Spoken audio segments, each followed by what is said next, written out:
The following program is made possible by the generous support of Bob and Glenda Ontiveros. Trick or treat! Dia de los Muertos, or Day of the Dead, is not the Mexican version of America's Halloween, but a 3,000-year-old celebration shaped by the indigenous pagan celebrations coming together with the Roman Catholic Church's All Saints' Day and All Souls' Day. Dia de los Muertos is not Halloween. Some people even refer to it as, oh, it's Mexican Halloween. Well, it's not. It does fall along those timelines. So it starts at midnight at the end of October 31st, and it runs through the end of November 2nd. And it's known as that time where the line between the worlds is thin, the veil is thin, so the spirits are allowed to come home to visit. So you'll see that in lots of different cultures. And yes, they talk about that during Halloween. But again, it's because that festival lines up with All Souls Day and All Saints Day, and that's where the timing comes in.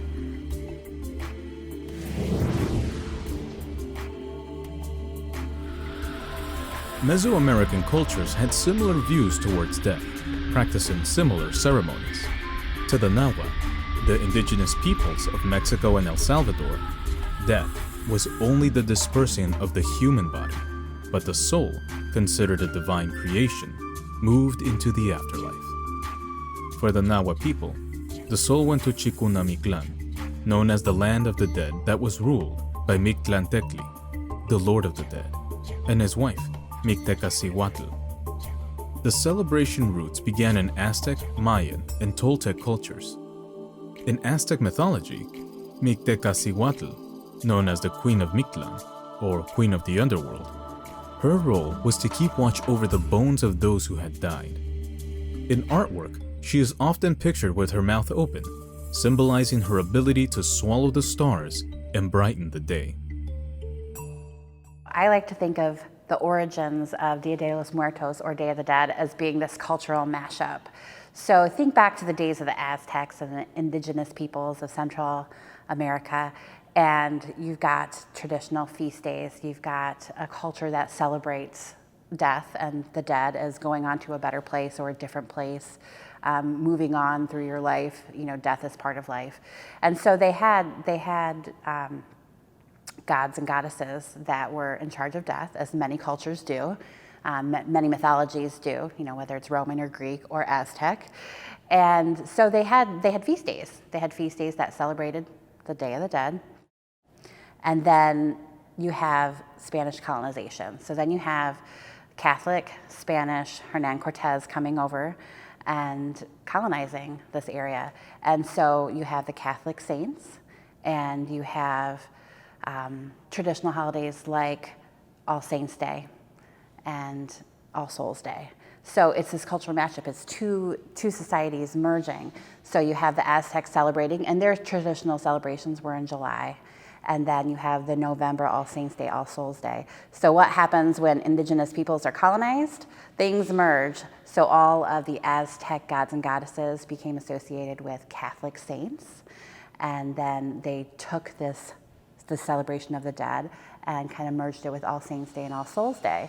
And so you have aspects of both things. You have honoring the dead, talking about this time where souls can come to earth and remember and revisit. And so they're mashed together. So that's how I like to think of it as coming about. And now it's a Mexican national holiday, so it's a huge celebration in Mexico, and it's kind of transferred into other nations and into the U.S. as well.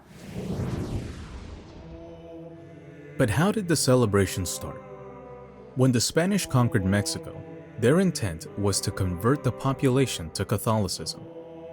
Tearing down pagan temples and replacing them with churches, the Spaniards brought Catholicism to the new land in an effort to replicate the evangelization of pagan Europe. Pagan offerings of food and wine honoring the dead during the spring and autumn equinoxes became a part of the new Catholicism. Pope Boniface IV established All Saints' Day, which was celebrated in May to honor saints and martyrs. Then, Pope Gregory III moved the day to November 1st.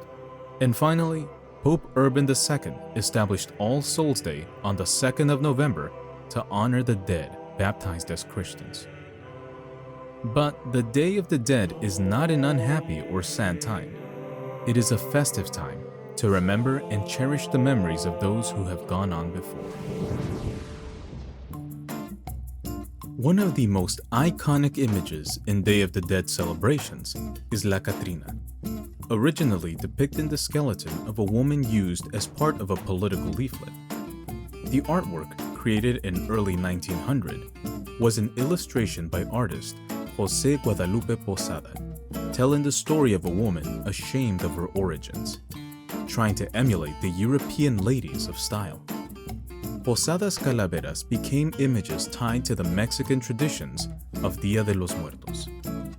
The images stand as a social commentary that Mexicans attribute to death itself. Poetry written for the Day of the Dead are known as literary calaveras and are intended to humorously criticize the living while reminding them of their mortality. Literary calaveras became popular during the second half of the 19th century, when drawings critical of important politicians began to be published in the press like those by Posada. They were the beginning of present-day Día de los Muertos decorations of skulls and skeletons with their grins and ability to portray human activities, and they reflect Mexicans' understanding of death without fear or judgment. Another artist, Diego Rivera's 1947 mural, Dream of a Sunday Afternoon, cemented the image of La Catrina into the consciousness of the celebration from Mexico to the United States. Talking about the artwork and the skull motifs or skeletons. So again, with the Aztecs and Mayans and many indigenous cultures, you have that kind of skull motif over and over again, talking about different gods and goddesses in the underworld and life itself. And then keeping that motif and keeping that, so you have these traditions that have been carried on. And then talking about in Day of the Dead, you have like Posada, Jose Posada, who was an artist, an illustrator, and so he kind of used that skull motif a lot, and he's doing it, think political satire and cartoons. So he's kind of poking fun, that death is the great equalizer. So looking at people as skeletons, and you're going to see that in Old World Europe too. That kind of play of the dance with the dead. So it's just the skull motif has kind of been on and on and on. So Posada iconized that by creating the catrina, the kind of first image of this catrina. So he's doing political satire, and he's talking about these ladies that were kind of denying their Mexican heritage and dressing up as European women and being very fancy. So that was like the first catrina image. And then later on, with Diego Rivera in 1947, he created this very famous mural, and it had the Catrina, La Catrina, the big figure of this beautifully dressed woman as a skeleton. And it's kind of a self-portrait looking at himself as a child holding her hand. So again, that kind of just reinforced that image. And then you have things like sugar skulls, which are a really traditional treat. It's just caught on, and it's kind of now pop culture, it's everywhere.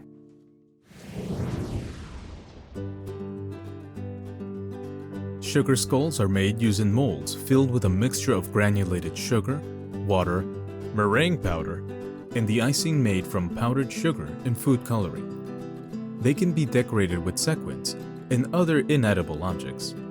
They can be as plain or as ornate as the creator desires. Though sugar skulls are associated with Día de los Muertos, sugar art was brought to the New World by Italian missionaries in the 17th century. Mexicans learned from friars how to make them.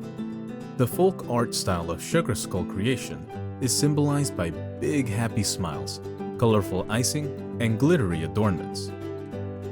Small sugar skulls represent the children who have died, which is celebrated on November 1st, while the larger sugar skulls represents the adults, with the celebration taking place on the following day, November 2nd.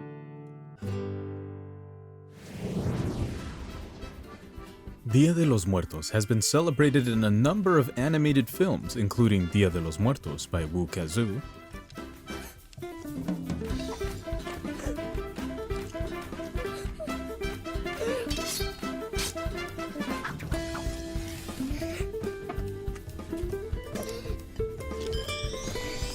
The Book of Life, a 2014 animated film directed by Jorge R. Gutierrez. Where am I? Welcome to the land of the remembered. Don't try to take it all in at once. And the story goes on. This is incredible. Epic fiestas every day. All you can eat churros. Welcome to the land of your ancestors.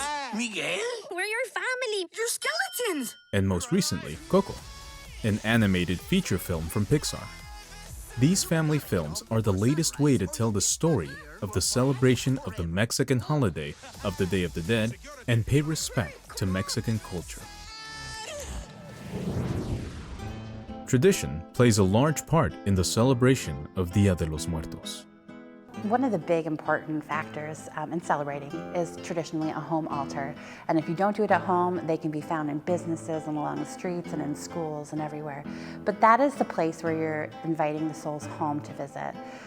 So you save your money up, you go to market, you buy all these things that you need to create the altar, whether decorations or special foods or ingredients that you need. And you go home and you get your family together and you create this altar.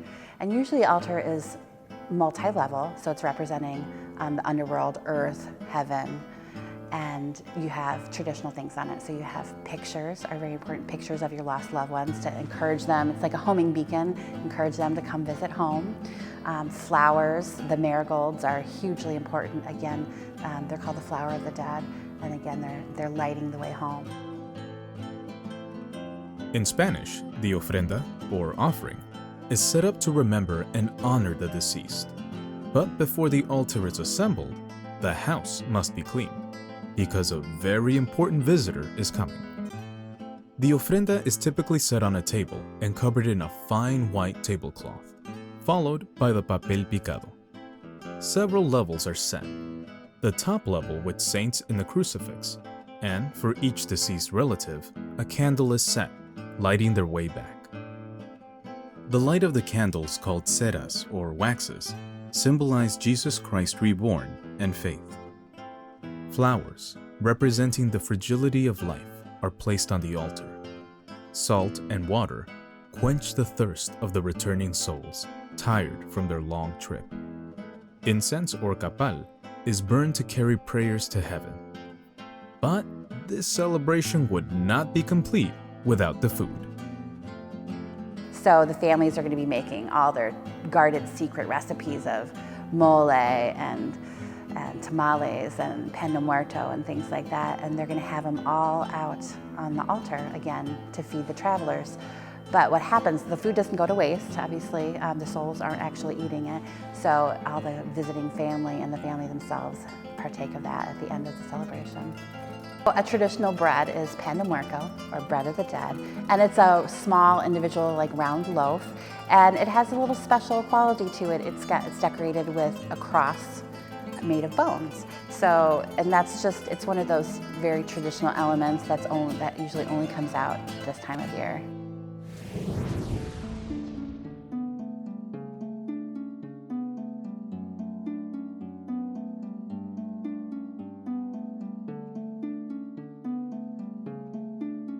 Mexican folklore embraces the monarch butterfly as the souls of children returning. It just so happens that the Day of the Dead celebration begins at the end of the annual monarch butterfly migration and the beginning of their arrival to the butterfly sanctuaries in Mexico.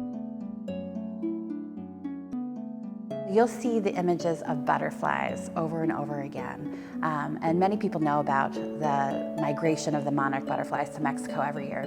And that is said to be the souls traveling back to Mexico for Day of the Dead. So the butterflies are often said to be the actual souls of our lost loved ones traveling around. And that's just, it's become a very traditional element of an imagery of the holiday. A traditional element is the cut paper banners, or papel picado. And that is something that you'll see everywhere, especially on the altars and decorating the marketplaces and everywhere else you go. And the cut paper actually, it represents air, so it's one of the elements. And then it comes from the Aztecs, actually. So the Aztecs used to cut bark paper and decorate it for the gods. So that's kind of carried over and become this cut tissue paper, cut paper. At the cemetery, families spend time cleaning and lavishly decorating the gravesites with flowers and candles.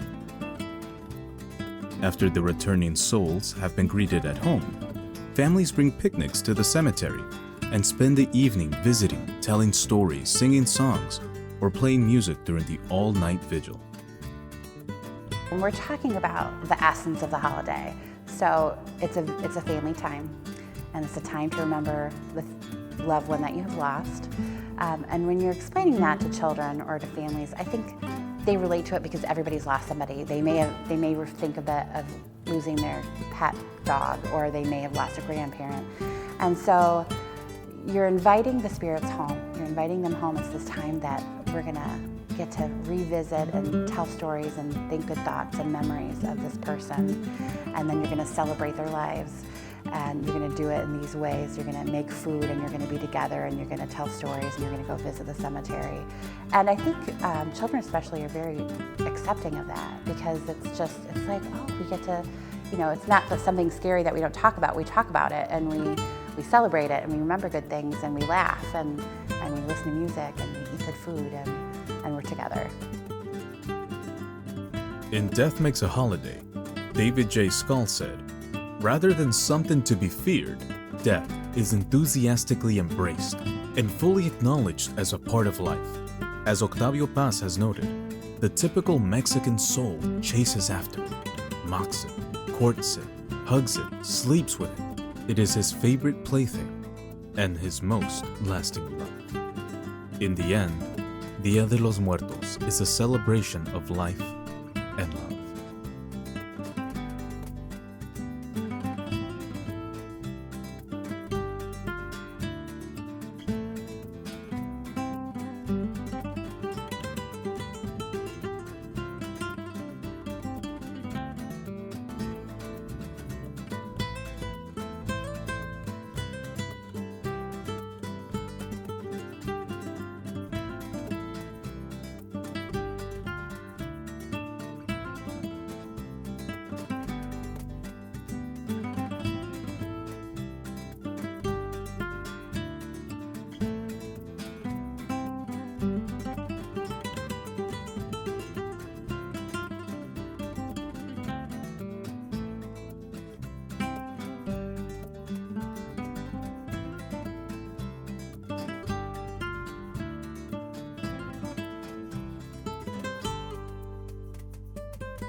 The preceding program is made possible by the generous support of Bob and Glenda Ontiveros.